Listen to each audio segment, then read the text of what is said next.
നമസ്കാരം. ജീവിതത്തിൽ ഏറ്റവും സന്തോഷം നൽകുന്ന ചില മുഹൂർത്തങ്ങൾ നമുക്ക് സമ്മാനിക്കുന്നത് നമ്മുടെ കോളേജ് കാലഘട്ടമാണ്.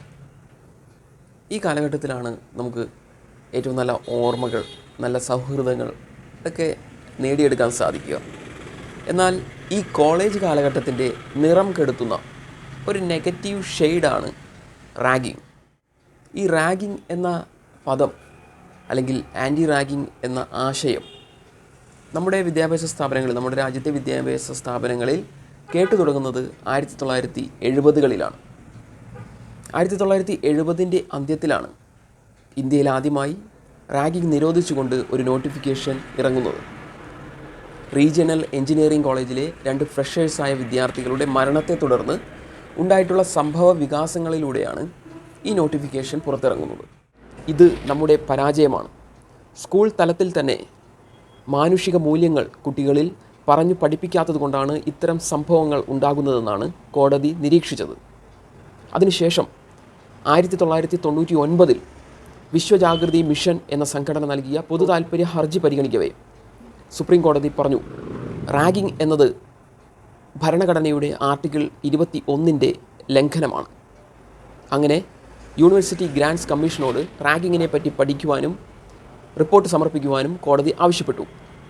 അതിനുശേഷം 2006 മുൻ CBI ഡയറക്ടറായിരുന്ന ഡോക്ടർ RK രാഘവൻ്റെ അധ്യക്ഷതയിൽ മറ്റൊരു സമിതിയെ റാഗിങ്ങിനെക്കുറിച്ച് പഠിക്കുവാൻ നിയോഗിച്ചു. 2009 വിഖ്യാതമായ university of Kerala versus council of principals colleges and others എന്ന കേസിൽ സുപ്രീം കോടതിയുടെ സുപ്രധാനമായ നിരീക്ഷണങ്ങളും നിർദ്ദേശങ്ങളും വന്നത്. അങ്ങനെ UGCയോട് റാഗിങ്ങിനെ പറ്റി വളരെ ഗൗരവകരമായി പഠനം നടത്തുവാനും അത് നിയന്ത്രിക്കുന്നതിന് വേണ്ട അടിയന്തര നടപടികൾ എടുക്കുന്നതിനും കർശനമായ നിർദ്ദേശങ്ങൾ കോടതി നൽകി. അതിൻ്റെ അടിസ്ഥാനത്തിലാണ് 2009 UGC regulation on curbing the menace of ragging from higher educational institutions എന്ന റെഗുലേഷൻ പുറത്തിറക്കിയത്. ഇന്ത്യയിൽ റാഗിംഗ് എന്ന പ്രാക്ടീസ് നിയന്ത്രിക്കുന്നത് പ്രധാനമായും 3 തരത്തിലാണ്. 1 IPC അഥവാ ഇന്ത്യൻ ശിക്ഷാ നിയമം, 2 യൂണിവേഴ്സിറ്റി ഗ്രാൻറ്റ്സ് കമ്മീഷൻ അഥവാ UGC റെഗുലേഷൻസ്, 3 അതാത് സ്റ്റേറ്റ് ലെജിസ്ലേഷൻസ്. ഇന്ത്യൻ ശിക്ഷാ നിയമം പരിശോധിച്ചാൽ ധാരാളം വകുപ്പുകൾ റാഗിങ്ങുമായി ബന്ധപ്പെടുത്തി വായിക്കാവുന്നതാണ്. സെക്ഷൻ 294 പ്രകാരം ഒബ്സീൻ ആക്ട് ആൻഡ് സോങ്സ് അതിനുള്ള ശിക്ഷയെക്കുറിച്ച് പറയുന്നു. Section 323 voluntary causing hurt, section 325 voluntary causing grievous hurt, section 306 abetment to suicide, section 506 criminal intimidation, section 304 culpable homicide not amounting to murder. ഇവയെല്ലാം റാഗിങ്ങുമായി ബന്ധപ്പെടുത്തി നമുക്ക് വായിക്കാവുന്നതാണ്. രണ്ടാമതായിട്ടുള്ളത് യൂണിവേഴ്സിറ്റി ഗ്രാൻറ്റ്സ് കമ്മീഷൻ റെഗുലേഷൻസ്. 2009 ഈ റെഗുലേഷൻ പ്രസിദ്ധീകരിക്കുന്നത്. അത് പ്രകാരം വിദ്യാഭ്യാസ സ്ഥാപനങ്ങൾക്കും കുട്ടികൾക്കും പ്രത്യേകം നിർദ്ദേശങ്ങൾ പറയുന്നു. ഏതൊരു വിദ്യാഭ്യാസ സ്ഥാപനവും അവിടെ anti ragging committee, anti ragging cell, anti ragging squad എന്നിവ രൂപീകരിച്ചിരിക്കണം എന്നാണ് പറയുന്നത്. അതുപോലെ തന്നെ പുതിയതായി ഒരു കുട്ടി സ്ഥാപനത്തിലേക്ക് വരുമ്പോൾ ചില ലീഫ്ലെറ്റ്, ബുക്ക്ലെറ്റ്, ബ്രോഷർ, പ്രോസ്പെക്ടസ് മുതലായവ നൽകുക. അവയിൽ വ്യക്തമായി anti ragging information, anti ragging warning എന്നിവ വ്യക്തമായി പറഞ്ഞിരിക്കണം. അതുപോലെ കുട്ടികളുമായി നിരന്തരമായ ഇൻറ്ററാക്ഷൻ പുലർത്തണമെന്നാണ് പറയുന്നത്. എങ്കിൽ മാത്രമേ ചില റാഗിംഗ് കേസുകൾ പുറത്തു കൊണ്ടുവരാൻ സാധിക്കുകയുള്ളൂ, കുട്ടികളുടെ പ്രശ്നങ്ങൾ മനസ്സിലാക്കാൻ സാധിക്കുകയുള്ളൂ. അതുപോലെ കുട്ടികൾ പോകാൻ സാധ്യതയുള്ള വൈറ്റലായിട്ടുള്ള മേഖലകളിൽ CCTV ക്യാമറകൾ സ്ഥാപിക്കുക, സ്ഥലങ്ങളിലൊക്കെ ഹോസ്റ്റലുകൾ, ക്യാൻറ്റീനുകൾ തുടങ്ങിയ സ്ഥലങ്ങളിലൊക്കെ സർപ്രൈസ് വിസിറ്റുകൾ നടത്തുക. ഇവയൊക്കെയാണ് UGC നിർദ്ദേശിക്കുന്ന സ്ഥാപനങ്ങൾ ശ്രദ്ധിക്കേണ്ട ചില നിർദ്ദേശങ്ങൾ. UGCയുടെ ഈ റെഗുലേഷന് പ്രധാനമായിട്ടും 3 അമെൻമെൻറ്റുകളാണ് വന്നിട്ടുള്ളത്. അതിൽ 2016 3ാമത്തെ അമെൻമെൻറ്റിൽ റാഗിങ്ങിൻ്റെ ഡെഫിനിഷനെ കുറിച്ച് പറയുന്നു. Any act of physical or mental abuse targeted on another student on the grounds of caste, religion, sex, language, nationality, place of origin ഇതൊന്നും പാടില്ല എന്നാണ് പറയുന്നത്. ഏറ്റവും പ്രധാനപ്പെട്ടത് 2ാമത്തെ അമെൻമെൻറ്റാണ്. 2013 ഈ അമെൻമെൻറ്റ് നടപ്പിലാക്കിയിട്ടുള്ളത്. അത് പ്രകാരം പുതിയതായി കോളേജിൽ വരുന്ന, വിദ്യാഭ്യാസ സ്ഥാപനത്തിൽ വരുന്ന ഒരു കുട്ടി ഒരു അണ്ടർടേക്കിംഗ്, ഒരു അഫിഡവിറ്റ്, സത്യവാങ്മൂലം നൽകിയിരിക്കണം. കുട്ടി മാത്രമല്ല, കുട്ടിയുടെ രക്ഷകർത്താവും.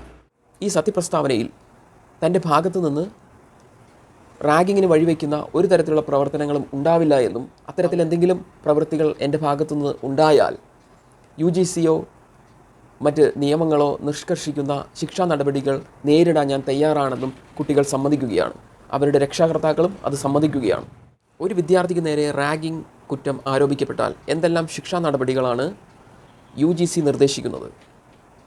Cancellation of admission, suspension, withholding results, debarring from appearing exams, debarring from institution and barring admission in any other institution, fine amount from 25,000 rupees to 1 lakh rupees, debarring from attending any national, international events, meets, tournaments, youth festivals, etc., suspension from hostels, rustication from institution for a particular period, withholding scholarships and other benefits. എന്തെല്ലാം പ്രവൃത്തികളാണ് റാഗിങ്ങിൻ്റെ പരിധിയിൽ വരുന്നത്? ഒരു വിദ്യാർത്ഥി നേരിട്ടോ അല്ലാതെയോ ragging എന്ന കുറ്റത്തിൽ പങ്കാളിയായേക്കാം. Ragging നടത്തുന്നതിന് വേണ്ടി ഒരു ഗൂഢാലോചന നടത്തുന്നുണ്ടെങ്കിൽ ആ സംഘത്തിൽ ഉൾപ്പെട്ട കുട്ടികളെല്ലാവരും റാഗിങ്ങിൽ പ്രതി ചേർക്കപ്പെടും. റാഗ് ചെയ്യുന്നതിന് വേണ്ടിയിട്ട് അൺലോഫുള്ളി അസംബിൾ ചെയ്യുന്നുണ്ടെങ്കിൽ അതും കുറ്റകൃത്യമാണ്. മറ്റാരെയെങ്കിലും റാഗ് ചെയ്യാൻ പ്രേരിപ്പിക്കുകയാണെങ്കിൽ ആ വിദ്യാർത്ഥി ഈ കുറ്റകൃത്യത്തിൽ പെടും. അതുകൂടാതെ ക്രിമിനൽ ഫോഴ്സ് ഉപയോഗിക്കുക, ഭീഷണിപ്പെടുത്തുക, സാമ്പത്തികമായി ചൂഷണം ചെയ്യുക, ജൂനിയർ വിദ്യാർത്ഥികളുടെ അക്കാഡമിക് എക്സലൻസും സ്കിൽസും ചൂഷണം ചെയ്യുക, അവരെ അപമാനിക്കുന്ന തരത്തിലുള്ള പോസ്റ്റുകൾ, ഇമെയിലുകൾ, മറ്റ് സോഷ്യൽ മീഡിയാസ് വഴിയുള്ള പ്രചരണങ്ങൾ, വാക്കാലുള്ള പ്രചരണങ്ങൾ, ഇതെല്ലാം റാഗിങ്ങിൻ്റെ പരിധിയിൽ വരും. ഒരു വിദ്യാഭ്യാസ സ്ഥാപനത്തിൻ്റെ ക്ലാസ് മുറികളിൽ തന്നെ ആയിരിക്കണം ഇതൊക്കെ സംഭവിക്കേണ്ടത് എന്നില്ല. ക്യാൻറ്റീനാവാം, വിദ്യാർത്ഥികൾ താമസിക്കുന്ന സ്ഥലങ്ങളാവാം, കോമൺ റെസിഡൻസോ പ്രൈവറ്റ് റെസിഡൻസോ ആവാം, അവർ യാത്ര ചെയ്യുന്ന മാർഗ്ഗങ്ങളാവാം, മറ്റേതെങ്കിലും കോളേജിൻ്റെയോ മറ്റേ എന്തെങ്കിലും പ്രിമൈസസിൽ വെച്ച് ഇത്തരം സംഭവങ്ങൾ എന്തെങ്കിലും നടന്നാൽ അത് റാഗിങ്ങിൻ്റെ പരിധിയിൽ വരും. 2016 Fenil P Wilson versus the director എന്ന കേസിൽ ജൂനിയർ വിദ്യാർത്ഥിയെ റാഗിംഗ് ചെയ്തു എന്ന കുറ്റത്തിന് അറസ്റ്റിലായ സീനിയർ വിദ്യാർത്ഥികൾ കേസ് ക്വാഷ് ചെയ്യുന്നതിന് വേണ്ടി കേരള ഹൈക്കോടതിയെ സമീപിച്ചു. ഹൈക്കോടതിയുടെ നിരീക്ഷണം ഇപ്രകാരമായിരുന്നു: ജൂനിയർ വിദ്യാർത്ഥിയെ ഹോസ്റ്റൽ മുറിയിൽ ലോക്ക് ചെയ്തു, ആ വിദ്യാർത്ഥിയെ ഇൽ ട്രീറ്റ് ചെയ്തു, ആ വിദ്യാർത്ഥിയെ കൊണ്ട് സീനിയർ വിദ്യാർത്ഥികളുടെ മൊബൈൽ ഫോൺ ചാർജ് ചെയ്യിച്ചു. ഇക്കാരണങ്ങൾ കൊണ്ട് റാഗിംഗ് എന്ന കുറ്റകൃത്യം നിലനിൽക്കും. അതുകൊണ്ട് കേസ് ക്യാൻസൽ ചെയ്യാൻ സാധിക്കില്ല എന്നാണ് കോടതി പറഞ്ഞത്. 2020 Ankita Kailash versus state of Maharashtra. ഈ കേസിൽ ഫസ്റ്റ് ഇയർ പോസ്റ്റ് ഗ്രാജുവേഷൻ വിദ്യാർത്ഥി സീനിയർ വിദ്യാർത്ഥികളാൽ നിരന്തരമായി ഹരാസ് ചെയ്യപ്പെട്ടു.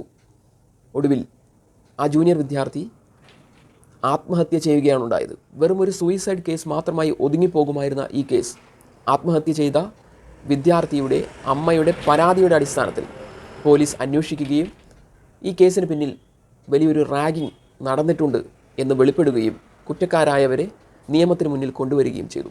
2021 ജനുവരി 23 മംഗലാപുരത്ത് 9 ഫാർമസി കുട്ടികളെ റാഗിങ്ങിൻ്റെ പേരിൽ അറസ്റ്റ് ചെയ്തു.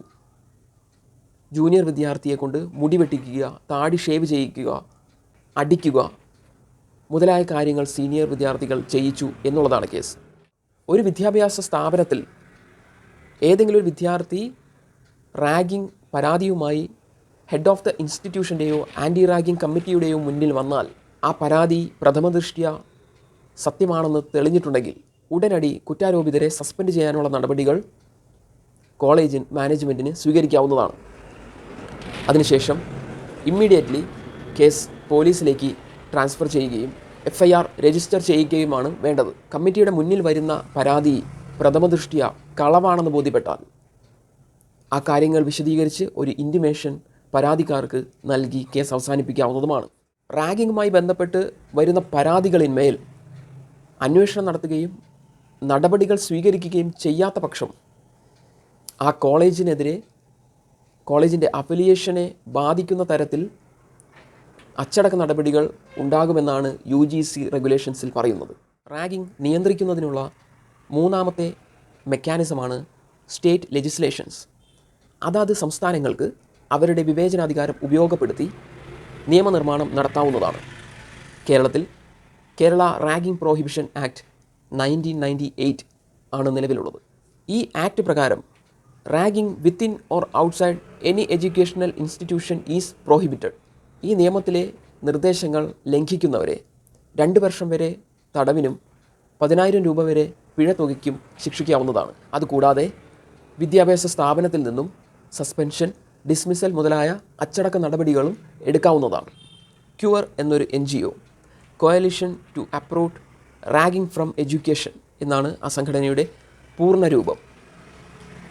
ഈ NGO നടത്തിയ പഠനത്തിൽ ജാനുവരി 2007 മുതൽ സെപ്റ്റംബർ 2013 വരെ 717 റാഗിംഗ് കേസസ് റിപ്പോർട്ട് ചെയ്തിട്ടുണ്ട്. ഈ കേസുകളിൽ മേജർ, മൈനർ ഇഞ്ചുറീസ് സംഭവിച്ചവരുണ്ട്, പെർമനൻറ്റ് ഡിസബിലിറ്റി, സീരിയസ് ഹോസ്പിറ്റലൈസേഷൻ സംഭവിച്ചവരുണ്ട്, serious group clashes, protest, strike, sexual abuse, drug alcohol abuse, caste, religious, regional issues ഇവയെല്ലാം സംഭവിച്ചിട്ടുണ്ട്. കഴിഞ്ഞ കുറേ വർഷങ്ങളിലെ കണക്കെടുത്താൽ റാഗിംഗ് 100 കണക്കിന് പാവപ്പെട്ട ജീവനുകൾ എടുത്തിട്ടുണ്ട്. റാഗിംഗ് മൂലം ആയിരക്കണക്കിന് വിദ്യാർത്ഥികളുടെ ഭാവിയും പഠനവും നശിച്ചിട്ടുണ്ട്. ചില വിദ്യാർത്ഥികളെങ്കിലും സീനിയർ വിദ്യാർത്ഥികൾക്ക് നേരെ തെറ്റായ ആരോപണങ്ങൾ ഉന്നയിച്ചുകൊണ്ട് റാഗിംഗ് കേസുകൾ ഫയൽ ചെയ്യുന്നത് കാണാം. ഇത് തെറ്റായ പ്രവണതയാണ്. നമ്മുടെ രാജ്യത്ത് ധാരാളം നിയമങ്ങളും നിയന്ത്രണങ്ങളും റാഗിങ്ങിനെ പ്രതിരോധിക്കുവാൻ ഇന്ന് ലഭ്യമായിട്ടുണ്ട്. അവയെല്ലാം ആവശ്യമായെടുത്ത് ധൈര്യപൂർവ്വം ഉപയോഗപ്പെടുത്തുക. മറ്റുള്ളവരെ നശിപ്പിക്കുവാനുള്ള ആയുധമായി കാണാതിരിക്കുക. എന്നാൽ റാഗിങ്ങിൻ്റെ പരിധിയിൽ വരുന്ന ഒരു കുറ്റകൃത്യങ്ങളും റിപ്പോർട്ട് ചെയ്യപ്പെടാതെ പോകുകയും അരുത്. കുറ്റവാളികൾ ശിക്ഷിക്കപ്പെടുക തന്നെ വേണം. കലാലയ ജീവിതം എപ്പോഴും നല്ല ഓർമ്മകൾ സമ്മാനിക്കുന്നത് മാത്രമാവണം. ആരോഗ്യകരമായ സൗഹൃദങ്ങളും ഇൻറ്ററാക്ഷൻസും കമ്മ്യൂണിക്കേഷൻസും ഉണ്ടായിക്കൊണ്ടേയിരിക്കണം. സന്തോഷവും സൗഹൃദവും നിറഞ്ഞ നല്ല അന്തരീക്ഷം വിദ്യാഭ്യാസ സ്ഥാപനങ്ങളിൽ ഉണ്ടാവട്ടെ. റാഗിംഗ് എന്ന തെറ്റായ സംസ്കാരം ഇനി വരുന്ന തലമുറകളിലെങ്കിലും നമ്മുടെ വിദ്യാഭ്യാസ സ്ഥാപനങ്ങളിൽ ഇല്ലാതിരിക്കട്ടെ. നന്ദി.